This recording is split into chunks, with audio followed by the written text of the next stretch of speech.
Thank you.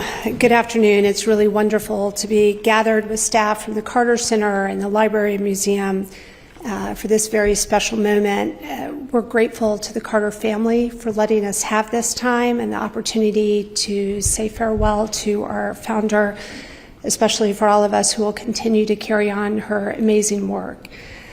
From the time Jimmy Carter woke up and thought, I want to create a Camp David in the middle of Atlanta, Rosalynn Carter was his full and equal partner.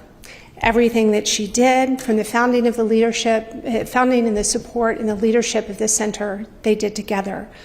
Her compassion, her ability to connect, her political savvy was something that helped build the support for all of our programs over the last 40 years. As in all parts of their life, they shared key decision-making and strategic vision for the center, and for that we're forever grateful. President and Mrs. Carter served in lockstep on health and peace missions throughout the world. He relied on her reporting skills and her amazing ability and intuition in assessing and negotiating with partners and world leaders. She was his right hand in difficult situations like Haiti and North Korea. She joined him while they sought peace in Liberia and the Middle East and Sudan. And she was there while helping nascent democracies in Latin America and Africa have free and fair elections. And of course, she worked and went to the end of the road to help with eradicating guinea worm and other neglected tropical diseases. She was moved by the people that she met, especially women and children and strong women leaders and families, people who wanted to have the same thing for her life that she felt she was giving to her family. And nothing speaks more poignantly to that than her office here at the Carter Center.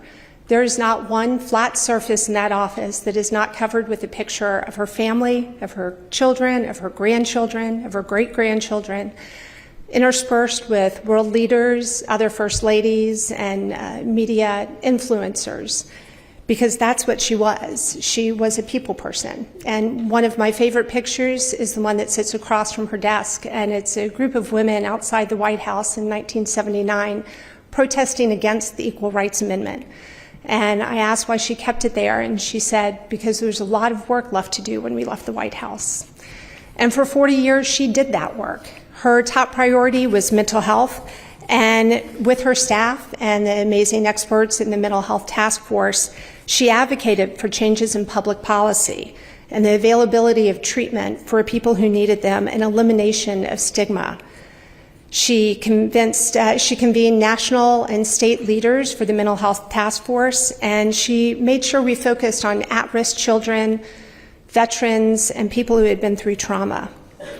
She wrote 2 books, and then realizing that the media was covering in a very sensationalized way behavioral health issues, she decided that she was going to create a fellowship, and this fellowship was going to help educate media as to how to destigmatize and use the right language on mental health. From her time as honorary chair of the Carter administration's Presidential Commission on Mental Health, she learned how crucial parity was and mental health insurance coverage. She knew that that was needed to overcome stigma. She worked for decades to get it passed into law, and one of the last calls she made to Eve was to say, is there any way that we can get Georgia from a D ranking up into a B?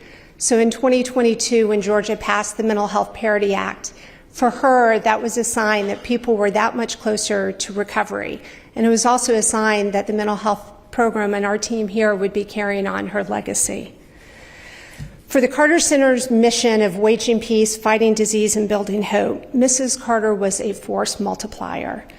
President Carter described her as the perfect extension of myself. While intimately involved in the Carter Center programs for mental health, she also focused on advocacy for women, insurance, vaccinations, environmental protections, human rights. It was all part of who she was as a colleague here at the center.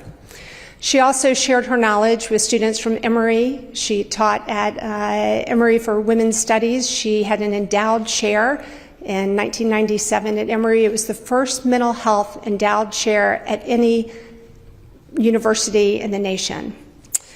She brought leaders like Madeleine Albright and Sandra Day O'Connor here to campus and to Emory, and she worked with Agnes Scott students, and we are appreciative to have the Agnes Scott Choir here with us today. As the first CEO post their retirement, I got to spend time with them down in Plains, and it never failed that Mrs. Carter, as she always did, would walk you to the door, and that Southern gracious hospitality to be sure that you were seen out, and she would share anecdotes with me about everything from sitting in cabinet meetings to rocking the boat when Margaret Thatcher, when she sat in a cabinet meeting with Margaret Thatcher, and she said, "I think the staff just thought I was a woman, and that's why I was there, but I sat in all of Jimmy's meetings." So it was a true partnership, and all of this while she was packing up chocolate chip cookies for Barbara and Kashef and I to take back for the drive to make sure that they didn't go to waste. Former Carter Center CEO Dr. John Hardman spent 2 decades working closely with the Carters, and he will share a few of his memories to give us a sense of the energy that she brought and the excitement she brought when she was here at the center.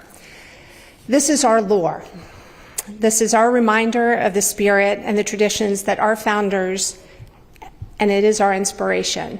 And for now, it is my story, it is your story, and it will be everybody's story as we carry out her work here at the Carter Center.